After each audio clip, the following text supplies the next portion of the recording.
let's stick on that insulin train for a while longer and talk about other strategies people can use to keep that at bay. Yeah, so there's lots of different ways. So not like particle size makes a difference. So if you have stone ground bread versus machine ground bread, for example, the particle size is much bigger and therefore it has harder to digest and absorption is slower. If you have steel cut oats versus instant oats, again, the particle size is much bigger, and therefore you will see that there's a huge difference in the glycemic index, which is a well accepted, well standardized sort of thing that we measure how much the glucose spikes up. So same food, exact same nutrients between instant oats and steel cut oats. The steel cut oats are the ones that take 45 minutes to cook. And it's because there's so much more there. So that's going to help it.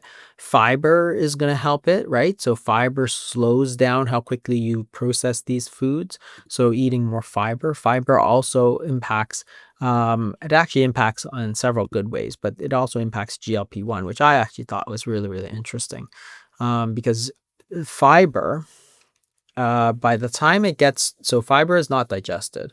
So it passes through the small intestines. When it gets to the large intestine, it gets fermented into short-chain fatty acids, which stimulate GLP-1. So it actually creates more satiety. So, these processes in digestion, which predominantly influence the insulin levels, would be sort of like, the amount of food obviously is going to make a difference. Because if you eat one slice of bread versus two, you get double the effect, right? The macronutrient content, like how many carbs versus proteins versus fat, that's going to make a difference. The particle size, the glycemic index. So if you look at the glycemic index, so this is for carbohydrate containing foods.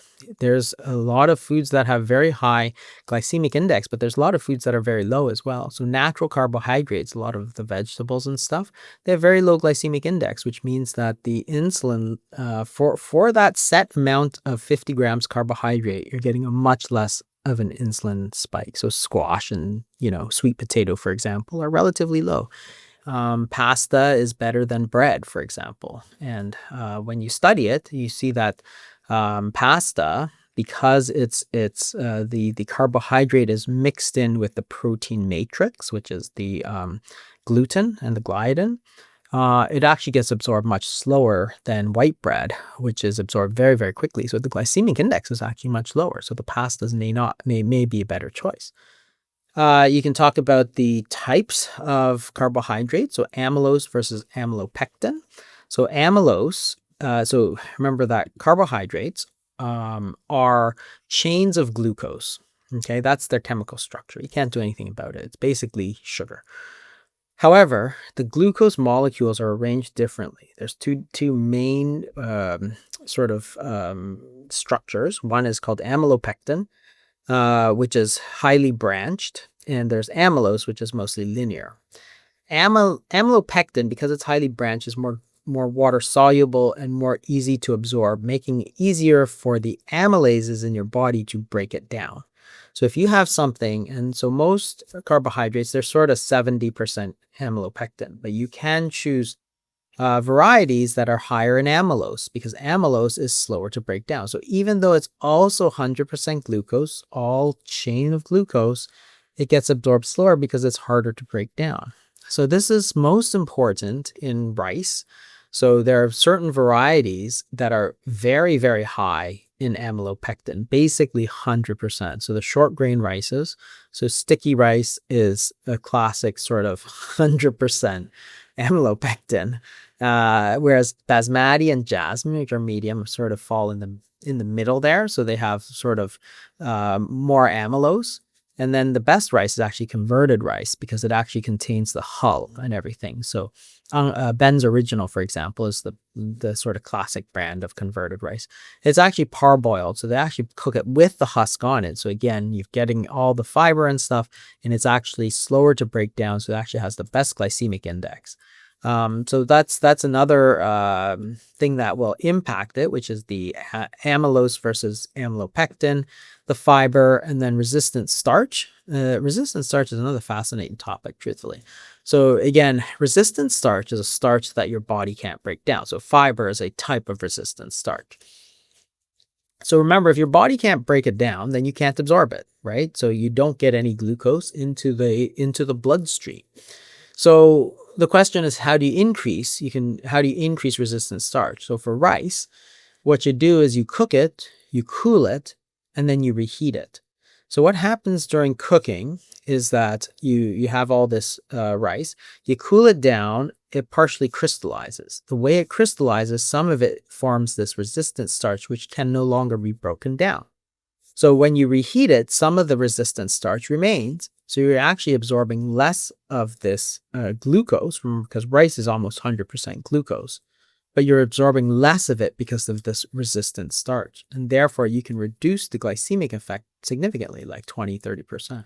So again, if you must have rice, you can simply cook it, cool it, and then reheat it. And you know what? It actually tastes exactly the same, because I do it all the time now. And I don't do it necessarily because of that. I do it because it's easy, right? I make a big giant pot of rice, and then I put a bunch of it in the freezer so that whenever I need, I need it, I just take it out, right? I don't. But the point is that even though it tastes exactly the same, you're not absorbing it much, and you're getting less insulin effect, right? And that's resistant starch. You can't do the same for potato, but you can eat potatoes cold. And that is also going to increase your resistant starch, because the resistant starch in potatoes, when you cool them and then reheat them, all of the resistant starch just sort of melts away. It's just part of the crystalline structure. So if you think about the rice, for example, if you ever ate cold rice, it's not edible. It's crunchy and it's hard. That's because of the way that the glucose crystallizes within the rice is actually hard and brittle and tastes terrible. When you reheat it, it's actually some of that sort of hard stuff that remains. So resistant starch is another way that you can impact that. The food matrix is important, because again, if you have a bunch of proteins and fats, you're going to slow down. So the food matrix is the sort of physical structure in which the food is contained. So depending on the food matrix, you can impact how quickly it goes up and down. And that's like the digestion, like so many different variables. Then you get to absorption, and you have to think about how quickly the food empties from the stomach, because if food goes very quickly through the stomach, then you're going to very, very quick absorption, right? Because the absorption only happens. Absorption is going from the intestines into the bloodstream. So if the stomach is pumping out the foods very quickly, then you're going to absorb it very quickly.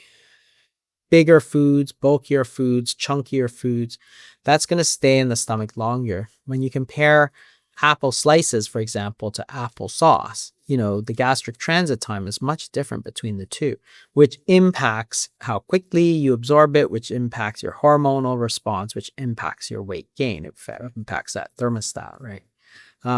So the way you cook it makes a difference. If you puree it, it makes a difference. If you juice it, if you blend it, the viscosity makes a difference. So, thicker foods, again, thicker liquids like soups are better than thin liquids like sodas, because it stays in the body longer. Acidic foods will impact. So vinegar, for example, and all organic acids actually inhibit salivary amylase. Again, so salivary amylase is what breaks down the sugars. The starches are chains of sugars. The amylases break down and chops those glucose into single molecules so you can absorb them. If you inhibit those amylases, you're going to leave those chains of glucose longer, and therefore you don't get the quick spike. In vinegar, which is acetic acid, inhibits. So does lactic acid, which is fermented foods, and also what are I just thinking? Oh, citric acid. Citric acid is like lemon juice. So all of those are going to inhibit salivary amylases, which reduces your absorption, which reduces your hormones, and you get less insulin. So this whole low insulin effect is not necessarily from the food. Food order, we talked about meal timing, for example. So if you eat very late at night versus early in the morning, that impacts.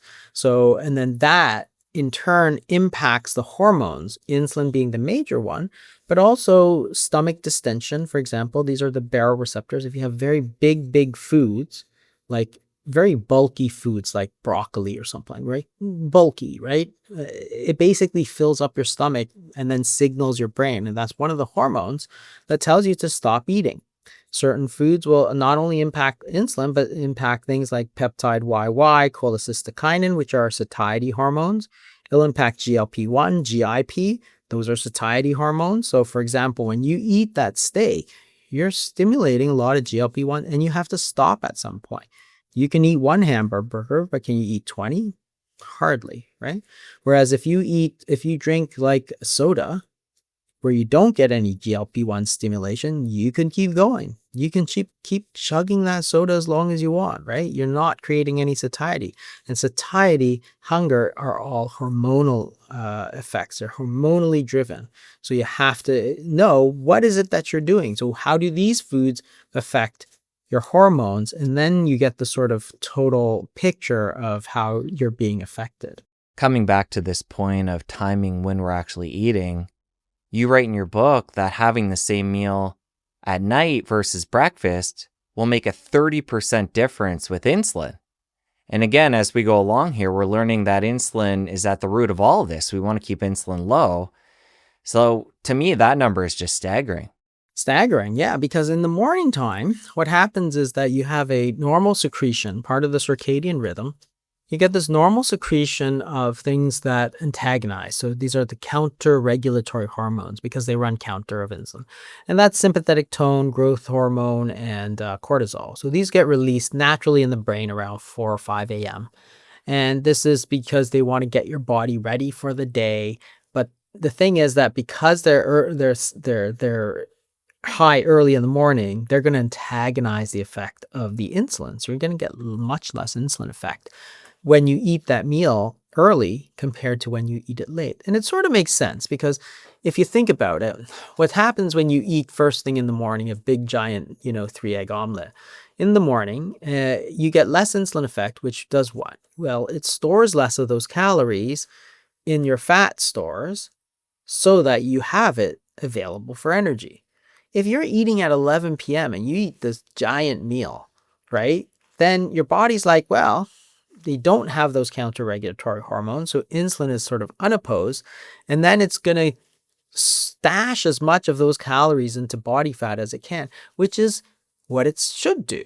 Because you're going to sleep. Why do you need to leave all those calories floating around? You're going to sleep in like 2 seconds, so you should actually stash them all away. So the body's not stupid. In fact, it's purely logical. Of course, you should have less insulin effect early in the morning. But what it means is that you should move as much as you can your calories early. And this is the strategy that has been studied in several important studies now called early time restricted eating. So they've done studies on fasting like a 16-8, but really try to, rather than skipping breakfast and moving late, to eat early and then skip dinner time, right? So that's always been more effective. The problem is that the way our sort of social schedule and work schedules sort of lay out, it's always easier to skip breakfast than dinner, but that's a separate issue, right?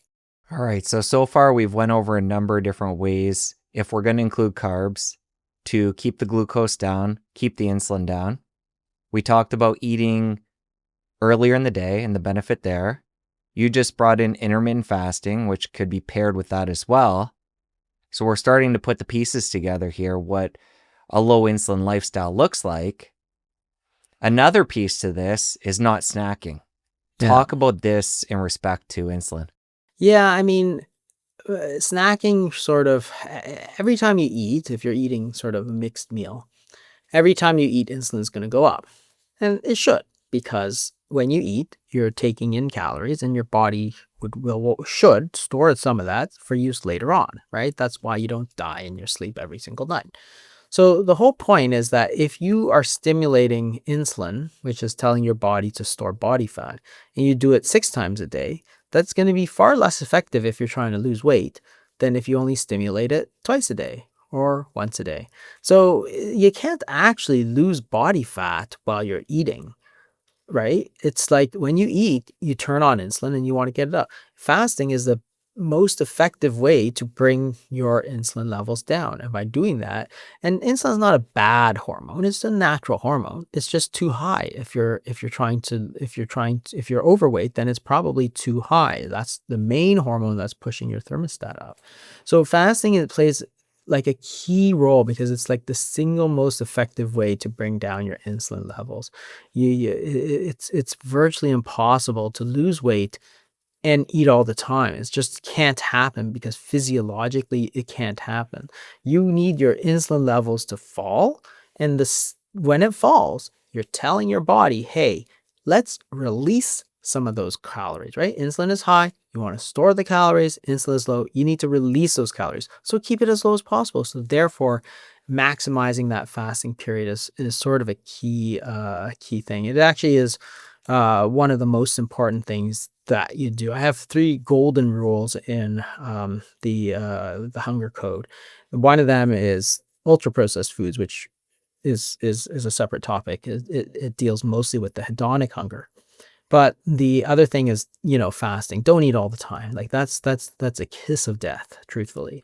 And because it actually does a lot of things, but if you think about the homeostatic hunger, it encourages your body to release those calories, which decreases the hunger. From a hedonic side, if you're not eating, you're sort of limiting, but you can, it's great for like food addictions and stuff, which need to be treated with abstinence.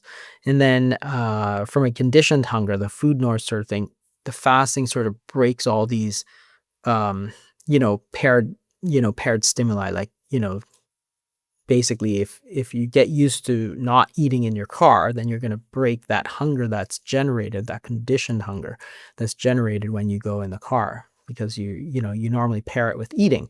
So fasting actually cuts across all 3 types of hunger, and therefore is probably one of the most important things. Since you made it to the end of this clip, I know you're going to love the full episode. Click here to watch. I'll see you over there. Different foods stimulate different levels of insulin. What's insulin's job? Well, to tell you to store more body fat. If it's chronically high, you're going to gain a lot of weight because you're moving a lot of glucose into the cells. They're going to fill up so that glucose